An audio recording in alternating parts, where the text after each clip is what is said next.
So you clicked on today's video because your Raptor probably has a little more than 60,000 miles. Mine actually just hit it last week and we're about 60,500 if I'm going to be exact. And it's about time. You guys know with the EcoBoost stuff on these 2021 and up trucks that the EcoBoost, when it gets around 60,000 miles, the truck needs some maintenance, especially for the Raptor aspect. And if you're new to the Raptors, I'm literally going to tell you everything that probably needs to be done around the 60,000 mile mark that I'm going to do to my truck next.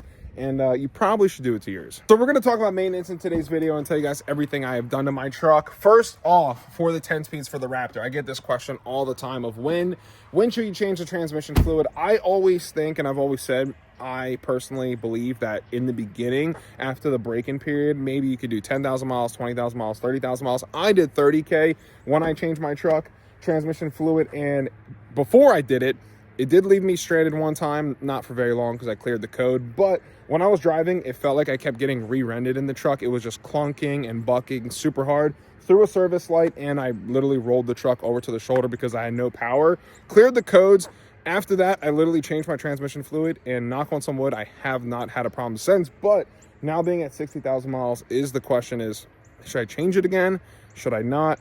Still debating that to myself, but I think I'm going to do it probably closer to 80,000 since I got all the gunk out the first time at the first 30K. And as of now, my transmission honestly has been fine. It has been perfect. Drivability has been good. No clunking, no more like bucking, no more surging. So maybe it was something like up in the transmission that could have been causing that issue. But after that, I have not had an issue. And you guys can see my truck is pretty modded. It's not crazy overdone like some of the other guys out here, but I do have a couple little tasteful things underneath the truck going on. Got a nice little JLT intake, which I'm actually going to change because I do not like the open box. It gets really dirty, and I've heard that these filters can suck in a lot of sand and stuff. So this is going to get changed to an SMB. Going to be doing that in another video. So yeah, JLT is going to be gone eventually because this thing is going to the dunes eventually soon. And yeah, we're going to do some off-roading, and I cannot be sucking up anything to jeopardize the motor. So as of now, if you want performance, I would say go with the JLT, the most out of it if you're just street driving your truck. But if you're off-roading it, get a closed box. Get like a factory closed box is good. Those are perfect. But if you're going aftermarket, go SMB. We did that on a Raptor R we had here. And yeah, that intake was actually massive. And it was a beautiful kit, and it worked out perfect. So I want you guys to notice something. I have not turned the truck on today. It is literally stone cold. It's literally just popped the hood. It is fresh. And look at my coolant level. This is 60,000 miles of driving. Obviously, it has gone down a little bit. Could, I guess, maybe evaporate, truck getting hot when it tows. It could spit some out. But as of right now, hitting the 60,000 mile mark, it is way below the minimum. Like literally, we are at the bottom of the coolant tank. And you know, the truck does not run hot or anything like that. It doesn't throw me any lights, any codes. The truck actually runs really cool, actually, because I took out all the shutters and the stuff in the fins. So all the air going in is actually keeping the truck cooler. But I haven't noted anything because the coolant is a little bit low. But I think at the 60,000 mile mark, it is the proper time to fully drain and flush your coolant system. And that's what's going to happen in the next video. We are literally going to drain everything. All the coolant is going to get kicked out of this truck, and we are putting everything brand new. Factory coolant. Also, we have one more thing to do. Most of you guys probably already know this, but if your truck is tuned, which mine is still on the stock factory tune, I do want to get it tuned. Honestly, I was going to tune the truck right away when I first got it, but that was just only because the drivability was so bad. And once I changed the transmission fluid, I had no desire to tune the truck anymore. My truck rips, it feels great, and actually, like, the transmission doesn't clunk or do anything crazy on me. So I was like, you know what? That was the whole reason I was tuning the truck. I really didn't want to make any crazy power with it. At the end of the day, it is my daily.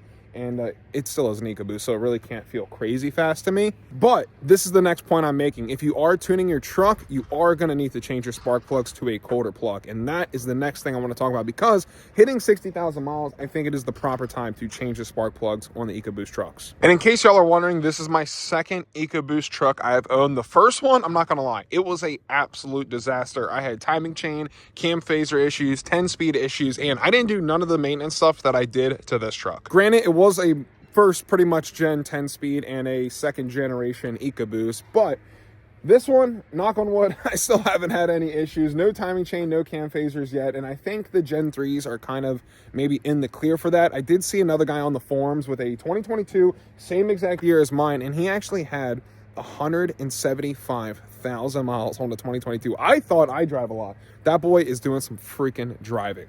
And that leads me to the next point I wanted to make. That guy actually, out of 175,000 miles on the forums, I could throw up the screenshot. I'll put on the screen right now of his dash and actually what he said went wrong in the comments section below. He said the only thing he went through was a water pump out of 175,000 miles. Obviously, tires, brakes, usual maintenance stuff, but mechanical wise, the only thing that went bad on the truck was a water pump. So I don't know, are these going to be the new Gen 1s technically going high mileage like the 6.2s? I hopefully think Ford has got the new EcoBoost figured out, but we shall see, because this one is not going anywhere for a very, very long time, and I'm going to try to take this thing to probably at least 200,000 miles, bare minimum. I have to interrupt this video for a perfect broadcast. We are sponsored today by 3W floor mats. Link down below, but check out the premium quality of 3W mats. Let's go.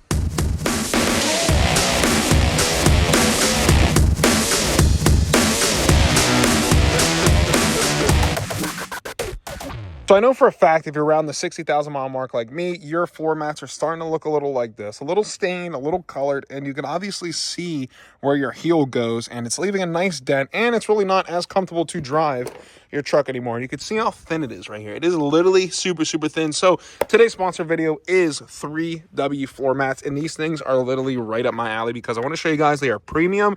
They go all the way down more, and even for the back, they cover so much all the way to the back of the truck. These are the most premium mats you could possibly get on the market right now for the Raptors, and I think this is perfect if you guys are driving a lot and you know your heel hurts when you start to drive. They have the carpet option, which is pretty sick, because if you're going off-roading and you're like, listen, I don't want to use this anymore, we don't need to get that too muddy, you pump that carpet out and look, you are back to the 3W Autolife. Perfect, high quality, premium, absolute premium thickness. Like, these things are solid, and my heel is not going to be wearing through this anytime soon with the rubber or the carpet here. So make sure you guys check out 3W Autolife mats. They will be in the link below. Thank you guys so much for sponsoring today's video, and got a few more goodies to show you. So if you guys plan on keeping your truck a long time like me and want to keep it super, super clean in the bed, 3W Autolife also has you covered back here, because they sell a premium, nice, very thick floor mats, easy to come up and down, so it's not permanent. Nothing is permanent with 3W Autolife. They would come in and out super, super easy, and it's thick. Literally, this came in the box today. Absolute premium quality, and you can see my dog was loving it. He's been riding up in here. He's been loving it, laying on it all around. So 3W Autolife's got you covered for pets, hard stuff going down in the bed, and keeping your bed absolutely protected for a long, long time. So make sure you guys check out 3W Autolife down below in the description. Thank you guys so much for sponsoring today's video. Yeah, that is a nice mat right there. Here goes to a cold start.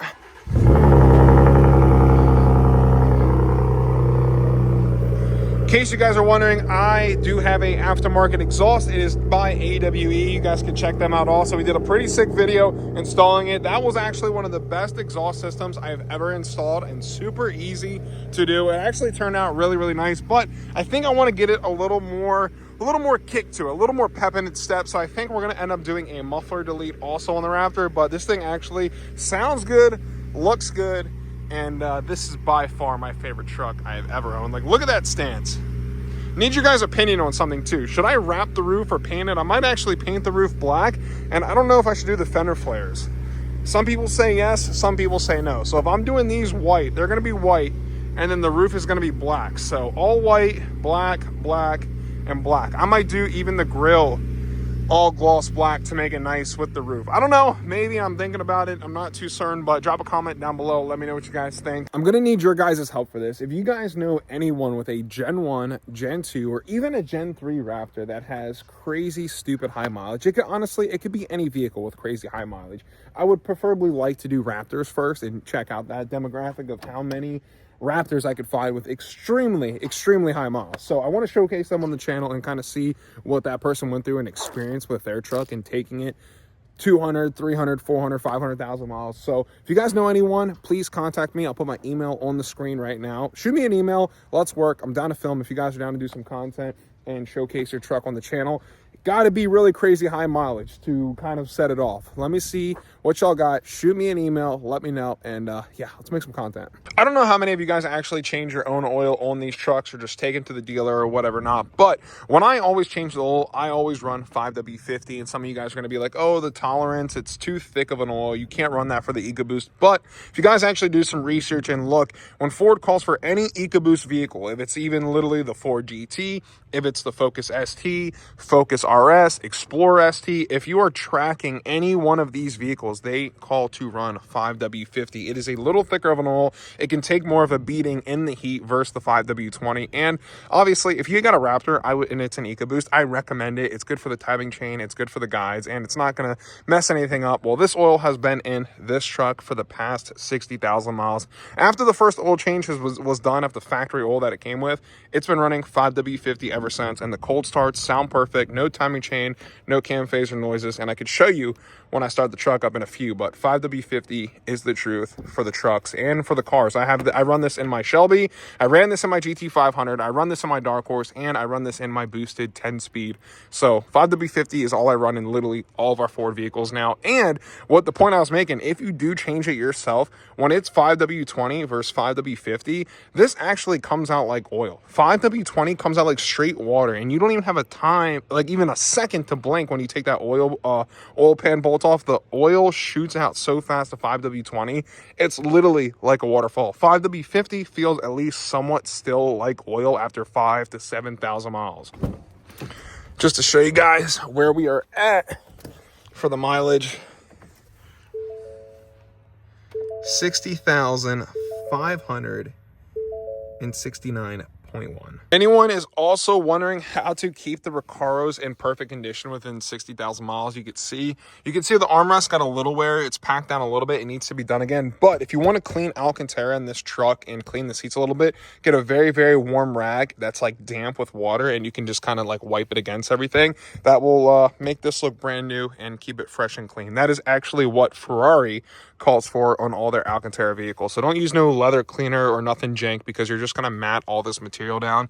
And you can see just from driving and I guess sweat or whatever, water spilling in the truck, it did get kind of matted in some areas versus like the seat. You can see how it's more opened up and just looks a little better. But warm water, nice rag, and just wipe it nice and smooth, and that will keep your Alcantara nice and clean on the Recaros. So next order of business for the Raptor is going to be an expensive job. It's really, I'm not looking forward to doing this because it's going to be a lot of work. But when that time comes, we're going to be putting new springs on the truck. We're going to be putting new upper control arms and new tie rods, because the tie rods and the upper control arms are like the weakest link on the Raptor that I've seen people fail and snap stuff off-roading stock trucks. So those things are going to get changed out. But first thing that needs to be done, and it's actually, it's called for. It's literally says you have to change it around 50 to 60,000 miles. And I just don't want to do it because it's going to be expensive. I already know. Is you have to change the seals in the shocks. They just wear out over time of off-roading, jumping, whatever you do with your truck, or just normal driving. These Fox shocks are not like your average truck shocks or whatever.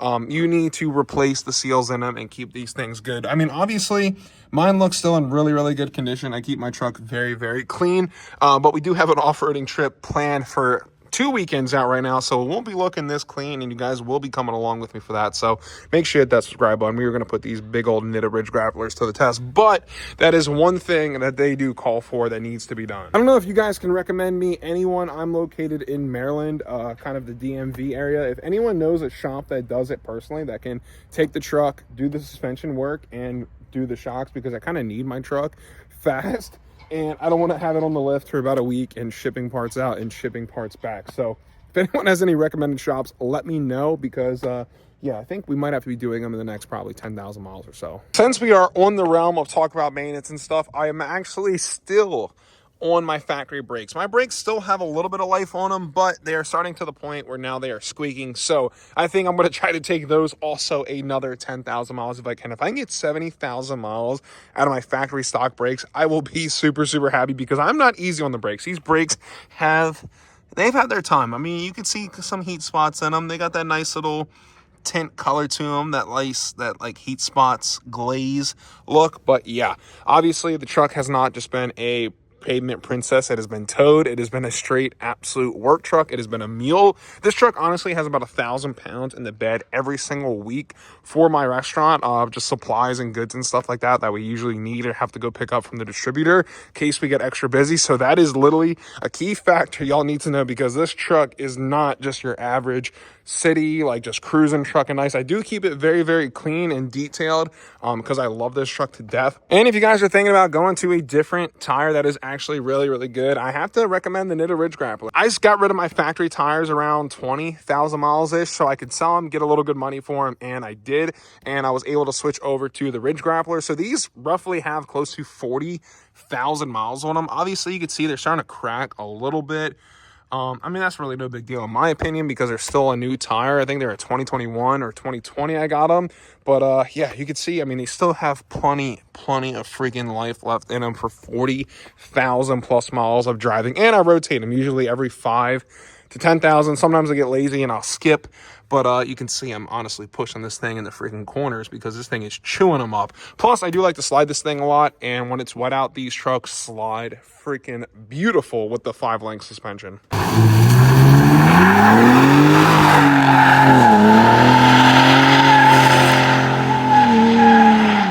Thank you guys so much for tapping in today's video. 60,000+ miles, and we are going all the way to 200K. So make sure you guys drop a like on today's video, drop that follow button, and yeah, let's see this Raptor hit 200,000 miles one day.